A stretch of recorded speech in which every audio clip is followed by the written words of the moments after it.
Thank you for that introduction. And hello, everyone. I'm so excited to be sharing with you today my topic around starting well, your first 90 days. And I'd like to start with a quick poll. Share in the comment section, are you someone who's starting something new right now, this week, this month, whether you're joining a new team or kicking off a new project at work? Let us know what is starting for you. At the same time, I want to do a quick poll of the room. Who has a preference or style? What is your favorite?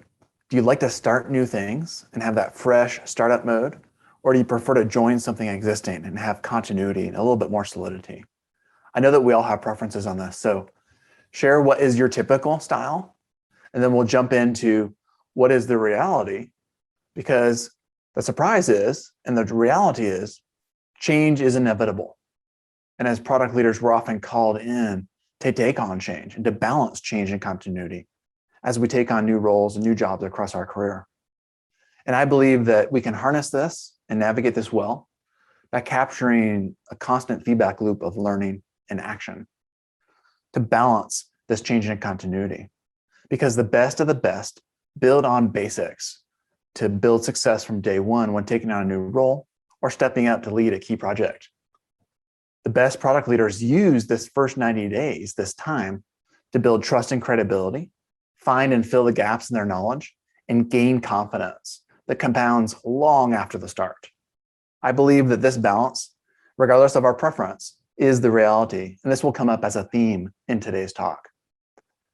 My topic and my point of view is that I think we can get started better. We can do better to activate teams, communicate the work, organize ourselves, to make sure that we build success from day one in this feedback loop. Help us capture learning and turn it into visible action. Now we have an advantage, a superpower, which is that we can apply our product management skills to this very challenge. You are a product leader. You live and breathe this stuff every day.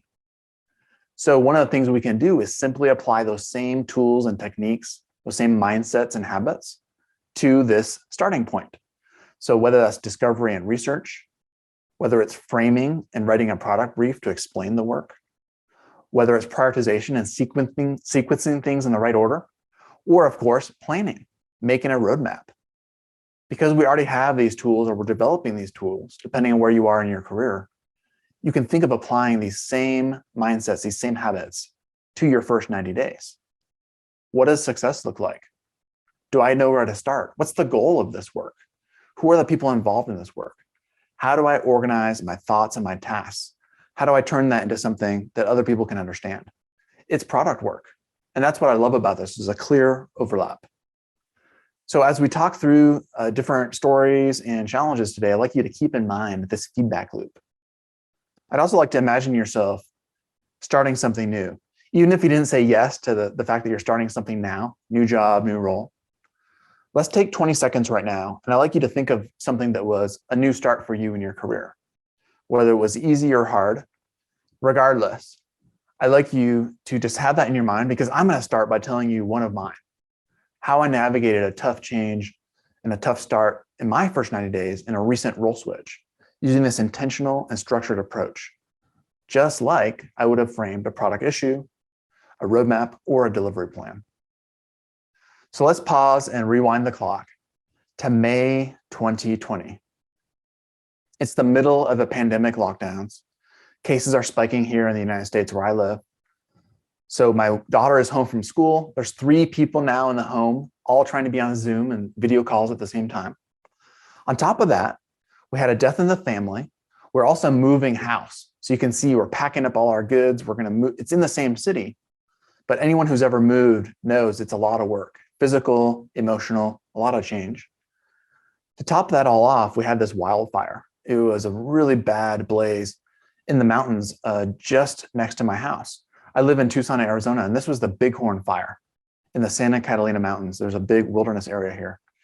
And as you can see, it was just a few kilometers. Really, this is from our front door. And so all amidst all this change and uncertainty and really stress and anxiety, a positive news came my way. My boss comes to me one day and says, "Come join Tumblr." Boom, big surprise. And from a Wednesday to a Friday, I said yes. And on the next Monday, I started the new role. So now all of a sudden I have 150 new teammates to meet, a brand new product to learn, right? Apps and web, and a really well-known brand with an active user community. So what did I do? I just jumped right in, right? Where do I start? What comes first? Who do I need to meet? What do I need to do? How might I take a structured, intentional approach to this thing, but also get started quickly? And so just like making a product roadmap, I took this 90-day frame to start shaping how I was going to move ahead. What comes first? Where do I start? Again, now, next, later, just like I would make a product roadmap. And just as a side note, why I'm speaking about 90 days, you can use any number you want. It could be 100 days. You could structure it across quarters, months. This comes from just an industry phrase. And there's also a book that I recommend, and it'll be in the slides in the reference section, by Michael Watkins, called The First 90 Days. So I'm just using that typical industry term for the starting point of a new job or new role or new project. So with that in mind, let's dive right in.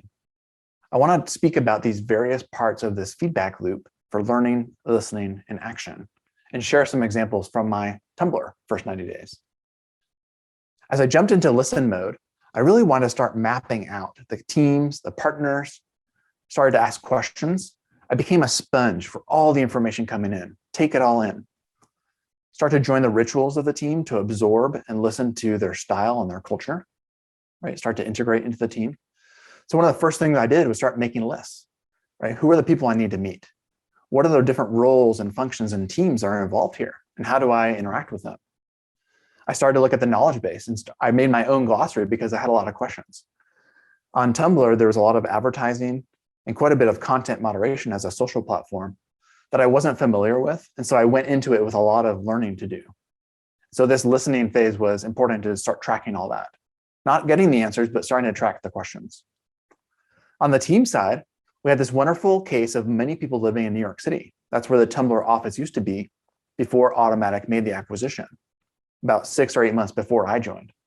And so I'd have this visual up on my computer when I was having Zoom calls with my teammates to say, where do you live? And many people lived in Brooklyn. And so I'd say, oh, Prospect Heights or Dumbo or Williamsburg. Help put them on the map, help me orient to this team. In a similar way, I started to say, who are the people I work with the most frequently? And we had a lot of engineering teams. And so I made this mural, this whiteboard, where I had these boxes for each team. I knew the team name, but I didn't know the people.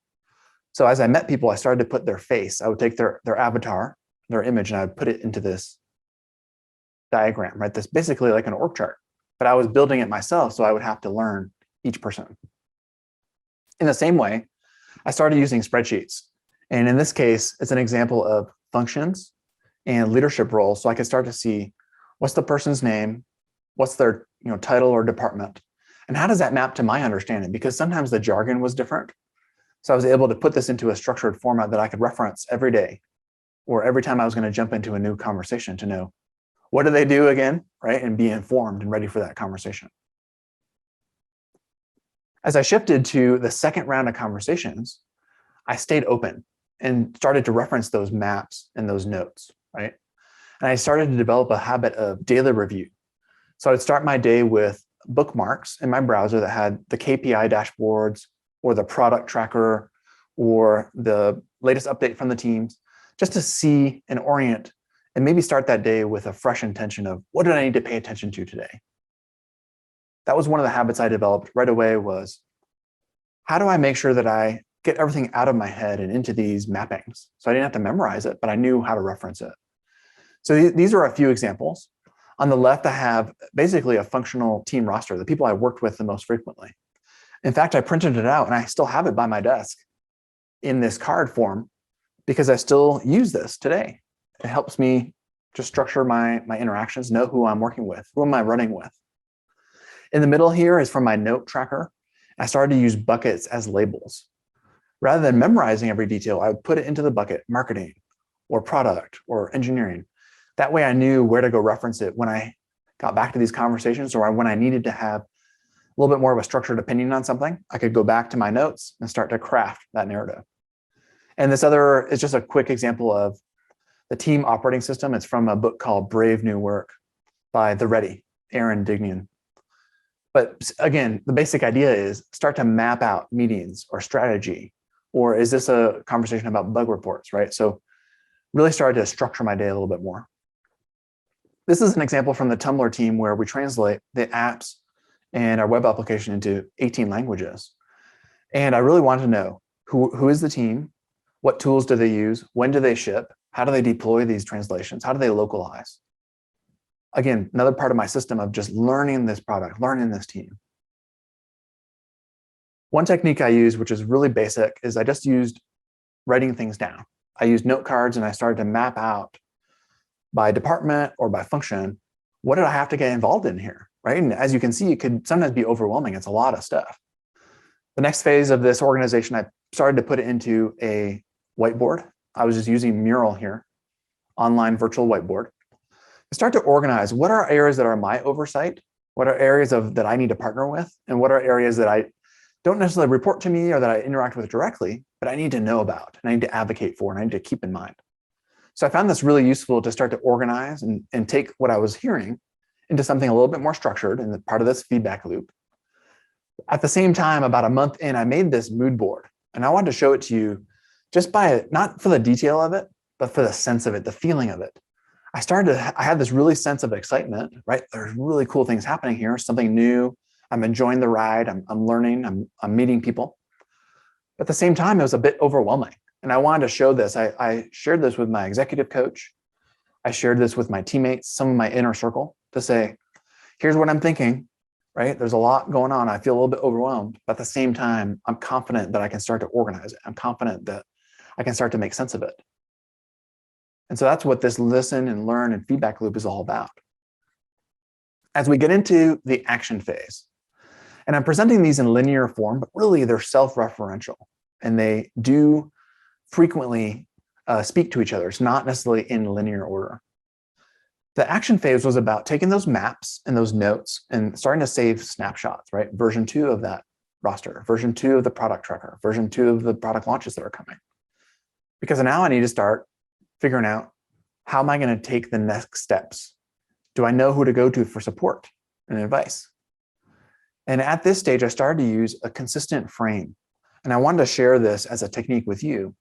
For every time I put out a report or had to make a presentation or started to talk about my work, I use this consistent labeling. And you can use any words you want. I just used people, product, and process so that anytime I was sharing out feedback or I was sharing out highlights or sharing out progress, I use the same frame. Now, what it does is it builds consistent accountability, right? What did I say I was going to do? It's not just in my head, right? I've now shared it. It also provides a chance to get progress. So I can look back on these as chapters in a book. So looking back from say 90 or 180 days, I can say, well, what happened in that first 60 day? What was I talking about? And started to see the growth, started to see change. And so I recommend using a structured approach like this because it makes it much more easy to track your progress and for other people to understand what you're doing as well. Another technique that might sound really simple, but is very effective is making lists. I've been showing you these screenshots of notes and labels and things. It's one of the fastest ways in this first 90 days to develop self-awareness, to see what am I thinking about? What am I learning? But it's also a chance for action because you're going to ship this. You're going to share what you're learning with other people. You're going to share it with your team, maybe even share it publicly because you're going to give a product talk in the future, just like this. Or maybe you're sharing out with your local product management community, right, in a meetup or something like that. I believe that this habit of writing things down and then saving the screenshots or the snapshots of progress is very powerful. And it's one of the things that you can really feel as an action during this stage. So looking at this full loop, obviously there's these habits and techniques that I'm mentioning, and you'll come up with your own. But I also want to talk about some of the downsides and risks that go along with it, because there is another side to this. So for the listening aspect, there's this idea of noise versus signal, right? It can get overwhelming. So I tried my best to stay aware and alert and use that idea of not memorizing, right? Putting things in the right place, starting the day with intention, making sure I was aware of my time management, but also having those lists at hand, having those bookmarks ready. so that if I felt overwhelmed in a given moment, say I was in a meeting and got caught off guard by a question, I could easily reference it and say, oh, I do know about that. Here's what I'm thinking. For the learn phase of this feedback loop, it's easy to get overwhelmed by all the information, all the data coming at you. So here I attempted to stay open and alert. And I really started to apply my product mindset around finding gaps, finding patterns to things, and synthesizing and organizing those into, again, buckets of information, labeling them, making lists. Avoid using my brain to memorize things, right? And knowing where to look. That was one of the keys of avoiding that overwhelm or that kind of onrush of information all at once. And in the action phase, I have to be honest here. One of the things I struggled with the most was impatience. I wanted to get quicker. I wanted to have a lot more to show right away. And so the technique and mindset I took on here was this idea of true urgency, which to me means patient daily progress, not just frantic wheel spinning and just shipping anything or talking about anything that I could do. It's more about intention. How can I find quick wins that help build my confidence, build my credibility, but aren't just wasted work, right? Things that will compound, things that will matter at the next phase, at a year, at 2 years, at 3 years. Because the success in those first 90 days isn't just these tips and these techniques, because you're going to come up with your own. You don't have to just copy my frame. It's also about a mindset, how we approach this balance of change and continuity, whether it's our preference or our style or not. And so one way I framed this challenge of maintaining that balance on Tumblr was this idea of flow. And I like to pause with this graphic here. This was drawn by my executive coach, Akshay Kapoor. And it builds on this idea of flow, which is a balance between being challenged and not knowing what you're doing and being bored and really being overqualified, right? Not having any more growth. So the way I approached this with the Tumblr first 90 days was to say, in the very beginning, can I even do this, right? Struggling with that self-doubt. Why did I even say yes to this thing? Is it going to get any easier? And recognizing that there's going to be this messy middle, this zone where you'll notice there are ups and downs, but I'm staying balanced. I'm not going too far into that anxious mode of being overly challenged and feeling, underwater and can't do this, or getting toward the signal of, this isn't really pushing me forward at all. I can just do this in my sleep. So I really looked for this middle zone, right? This neutral zone. And I also want to mention that regardless of where you are in this flow chart, whether you're starting something new and you feel overwhelmed, or maybe you've been doing what you're doing for a while and you kind of feel like maybe it's not serving you anymore, keep in mind that all of these things are signals, right? They're signals of growth. So even the pain where you feel like you're going in the wrong direction can lead to a new exit point, right? It can lead to overall growth over your career. And I love this graphic from LinkedIn that illustrates this really well. So from the outside, we have this tendency to think, wow, that other person has it really easy. Look at their career path. It's been smooth. They went from point A to point B to point C. But the reality is that's not what it is from the inside, right? It's often this messy, jagged, up and down, not exactly smooth curve. So keep that in mind with these first 90 days as well. There are going to be times where you feel like giving up. There are going to be times when you feel like maybe I wasn't the right one. But to the people that you're working with, the people on the outside, if you maintain that sense of confidence and momentum and sharing your work, they will see it as smooth, steady progress. Again, that sense of urgency. You're bringing change to the table. You're not just able to navigate change, you're even causing change, right? And making things better. So takeaway for today, if you remember one thing from my talk, I want it to be this list of 3 simple things. Listening and learning in a feedback loop, taking action and aiming for visible results, and staying positive because confidence matters. If you keep these 3 basic things in mind, you will build success from day one. Because we want to make it stick. It's not just the first 90 days. It's compounding after that. You're squeezing as much learning as possible, but then you're moving on to drive more change because product leaders, we bring everything together. We help synthesize. We help bring things together across teams, across functions, across groups into something that we're proud to show the world, that we're proud to show our friends and family. And so by leading and being a product leader, that confidence matters. That's how you'll make it stick beyond the 90 days. If you believe in the change and you believe that you're contributing your best possible self to that outcome, that will shine through and you will help make those changes stick for the long term. I believe the best product leaders start well, they find the gaps and they fill them. And so you can start well too. You can make your first 90 days matter by staying alert and ready to listen, learn, and act.